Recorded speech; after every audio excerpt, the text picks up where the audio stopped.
দুর্ভাগ্যজনক, খুবই লজ্জার ব্যাপার এবং একটা ধিক্কার জানাই আমরা। এবং এরা কোনো মানুষের কাতারে পড়ে বলে আমরা মনে করি না।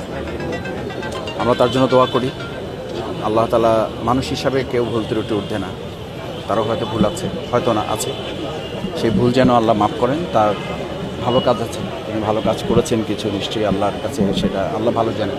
আল্লাহু খবীরুম বিমা তা'মালুন। আমরা চাই আল্লাহ তাআলা সেই ভালো কাজগুলো কবুল করে মানুষ হিসাবে তার যে ভুলগুলো আছে সেই ভুলগুলো মাফ করে দিয়ে তাকে আল্লাহ যেন জান্নাত নসিব করেন।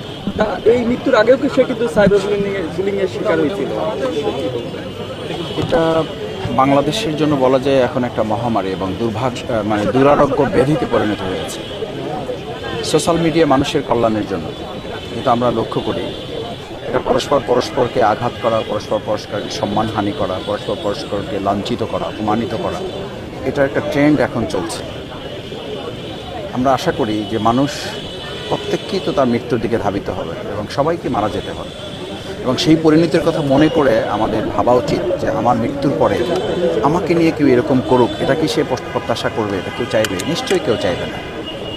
সেই জন্য আমরা আমাদের যে কোনো পক্ষ থেকে, যে কারো পক্ষ থেকে যদি এরকম কোনো আচরণ যারা করেছে, আমরা তাদের অনুভূতির কাছে প্রশ্ন করতে চাই যে সে যেন মানুষ হিসাবে নিজেকে প্রশ্ন করে যে মরহুমা কারিনা কায়সার তার মৃত্যুর পরে যদি একজন ব্যক্তিও এটা করে থাকেন, এটা অত্যন্ত অন্যায় করেছেন। মানুষ হিসেবে তার পরিচয় দেওয়াটা তার জন্য লজ্জার হওয়া উচিত। একটা পশু দেখবেন, একটা পশু মারা যাওয়ার পরে আর একটা পশু এসে সহযোগিতা করে, সেখানে একজন মানুষ মৃত্যুর পরে তার যত অন্যায় থাকুক সেটা ভুলে গিয়ে আমাদের, বিশেষ করে জুলাই যোদ্ধা হিসাবে তিনি যে অন্যায়ের বিরুদ্ধে, ফ্যাসিস্টের বিরুদ্ধে এবং একটা জালিমের বিরুদ্ধে অন্যায় করার জন্য রাস্তায় সাধারণ মানুষের পাশে।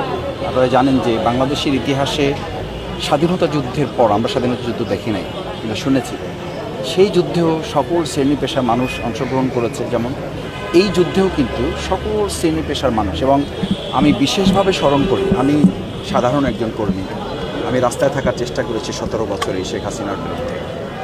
আমার নামে 350 মামলা ছিল, আমি 4.5 বছর জেল কেটেছি, আমি 67 দিন রিমান্ড কেটেছি, আমার এক সন্তানকে শহীদ করা হয়েছে। সেই জায়গা থেকে খুব স্বাভাবিক যে মরহুমা কারিনা কায়সার জুলাই যোদ্ধা হিসাবে তার প্রতি আমাদের মমত্ববোধটা, তার প্রতি আমাদের শ্রদ্ধার জায়গাটা, সম্মানের জায়গাটা, সেখান থেকেই কিন্তু আজকে আমি এলাকায় ছিলাম। এলাকা থেকে আমি আমার এই জুলাই যোদ্ধা মরহুমা কারিনা কায়সারের জানাজায় আমি হাজির হয়ে চলে এসেছি।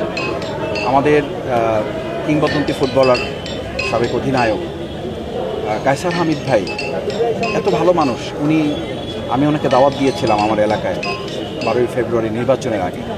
উনি বলেছিলেন যে মাসুদ, আপনি কোন দল করেন এটা আমি জানতে চাই না, ব্যক্তি হিসাবে আপনাকে আমি ভালোবাসি, আপনি আমাকে দাওয়াত দিয়েছেন, আমি আপনার বাউফলে যেতে চাই।